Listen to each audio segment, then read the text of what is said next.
Pablo a Tito. Esta carta a Tito es conocida como una de las cartas pastorales, al igual que la primera y segunda carta a Timoteo. En esta carta Pablo se refiere a Tito como verdadero hijo en la común fe. Esta carta fue escrita por el apóstol Pablo y se cree que la escribió entre el año 63 al 65. Tenía como propósito animar a Tito en la labor que se le había encomendado después de que Pablo había sido liberado de su primer encarcelamiento en Roma. Esta carta tiene 3 capítulos y 46 versículos.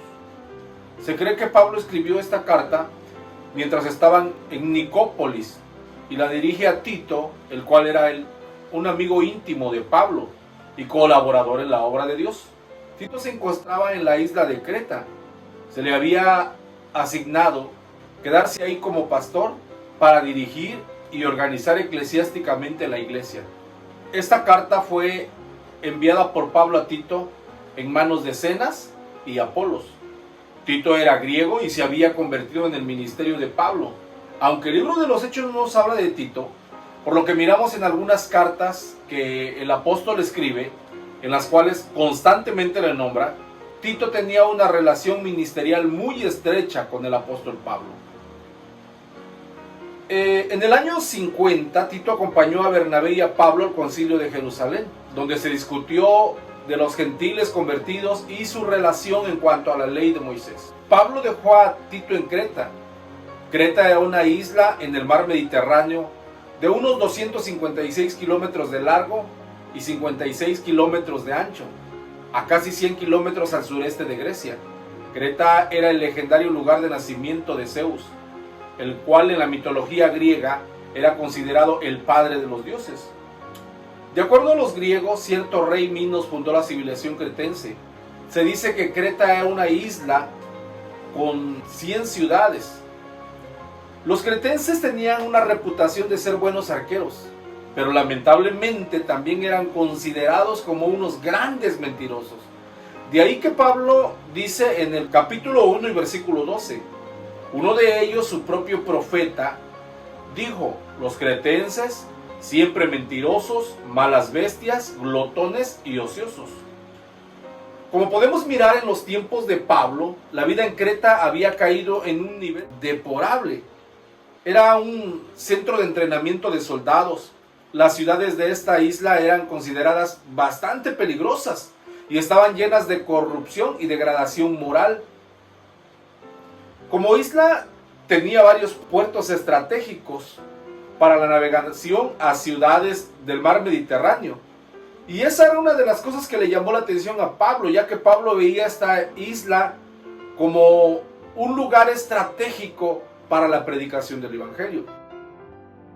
En esta isla llamada Creta y con una vida desordenada, Pablo junto con sus colaboradores, incluyendo a Tito, habían fundado una iglesia. Después de haberla fundado, Pablo había dejado a Tito para organizar la iglesia con un liderazgo espiritual fuerte, como lo dice el capítulo 1 y versículo 5. Por esta causa te dejé en Creta, para que corrigieses lo deficiente y establecieses ancianos en cada ciudad, así como yo te mandé. La carta a Tito se escribió para instruirle en cuanto al trabajo que debía de llevar a cabo en esta isla. En esta carta podemos ver 5 puntos importantes. Primero, los requisitos para los ancianos. Segundo, Pablo insta a Tito a predicar la verdad. Le anima a mantener la iglesia pura, a ser un buen ejemplo y, como último, a reprender a los falsos maestros. En el capítulo 1, Pablo habla de mantener el orden en la iglesia. En el capítulo 2, nos habla sobre la sana doctrina, sobre todo cómo debe de ser aplicada en el carácter de cada uno de los creyentes. Y en el capítulo 3, Pablo habla de las buenas obras. Aquí hay algunas palabras claves. Por ejemplo, la frase buenas obras se usa 7 veces en esta carta. También se usa mucho la frase Salvador y salvación. La frase sana doctrina o frases similares a esta se usan 7 veces. Y quiero que miremos algunas lecciones prácticas que vamos a encontrar al estar leyendo esta carta a Tito. En el capítulo 1 y versículo 2, se le recuerda a los cristianos que ellos gozan de una esperanza de vida eterna que Dios, quien no miente, ha prometido desde tiempos eternos. En el capítulo 1, versículo 5, Pablo le escribe a Tito que debe de corregir lo que está mal y establecer ancianos, líderes y pastores en cada ciudad. En el capítulo 1, versículos 6 al 9, Pablo le da los requisitos que deben de tener los ancianos u obispos. En el capítulo 1, versículo 9 al 11, le dice que los ancianos deben de estar preparados para desmentir a los falsos maestros. En el capítulo número 2, versículo 1 al 10, Pablo insta a Tito a que hable de acuerdo a la sana doctrina, sobre todo el carácter que se debe de ejercer. Primero, le habla a los ancianos, le habla a las ancianas, a las cuales les pide que enseñen a las mujeres jóvenes. Asimismo le pide que enseñe a los jóvenes a ser prudentes y le pide que enseñe a los siervos o esclavos a sujetarse a sus amos. Y hay algo glorioso que Pablo dice en el versículo número 10, después de hablar del carácter, el cual está estrechamente relacionado con sana doctrina. Mira lo que dice: para que en todo adorne la doctrina de Dios nuestro Salvador. O sea que la doctrina de nuestro Dios, la doctrina de Jesucristo, es adornada por nuestro carácter. En el capítulo número 2 y versículo 11, Pablo le recuerda a Tito que la salvación está disponible para todos aquellos que le obedecen. En el capítulo número 2 y versículo 15, Pablo le dice a Tito que debe de hablar, de exhortar y debe de reprender con toda autoridad. En el capítulo número 3 y versículo 1, les dice que el pueblo de Dios debe estar sujeto a las autoridades. En el capítulo 3, pero el versículo número 2, se anima a los creyentes a ser amables. En el capítulo número 3 y versículo 3 al 7, les escribe que es necesario que recordemos lo que fuimos, pero sobre todo lo que Dios hizo y sigue haciendo por nosotros. En el capítulo número 3 y versículo 8, Pablo les dice que los cristianos deben de ocuparse de las buenas obras. En el capítulo 3 y versículo 9, les dice de una manera firme que el cristiano debe evitar discusiones necias, ya que éstas son sin un provecho.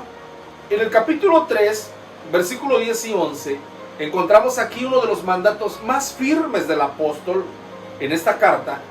Y quiero pensar que si Pablo le escribe a Tito en este pasaje, estos versículos, es porque algo estaba sucediendo en estas iglesias de la isla de Creta. Mira lo que dice capítulo 3, versículo 10 y 11. Si alguien causa divisiones entre los creyentes, hazle una advertencia. Si lo vuelve a hacer, adviértele otra vez. Y si sigue causando divisiones, expúlsalo de la iglesia. Tú sabes que alguien así tiene la mente retorcida y sus pecados lo condenan. Y el apóstol finaliza esta carta pidiéndole a Tito que se apresure a venir a verle en Nicópolis. Y en el último versículo de esta carta, Pablo dice algo que en ninguna otra carta escribe, porque debemos tener en cuenta algo. Muchas de sus cartas fueron escritas en su primer encarcelamiento, y segunda Timoteo, que acabamos de terminar de leer, fue escrita en su segundo encarcelamiento. Pero en este es como un intermedio. Pablo está siendo rodeado de mucha gente, conviviendo con mucha gente, y mira cómo termina el último versículo: todos los que están conmigo te saludan. Pareciera que Pablo está rodeado de mucha gente, como que Pablo está disfrutando, es un momento de mucha convivencia con la gente. Así que yo te animo a que podamos leer esta carta a Tito y que podamos aprender de ella, ser enseñados por todos los principios que se nos dan aquí. Que no dejemos de leerla como se nos ha instruido, un capítulo diario, y que podamos disfrutar, ser bendecidos, ser ministrados por esta palabra. Dios te bendiga.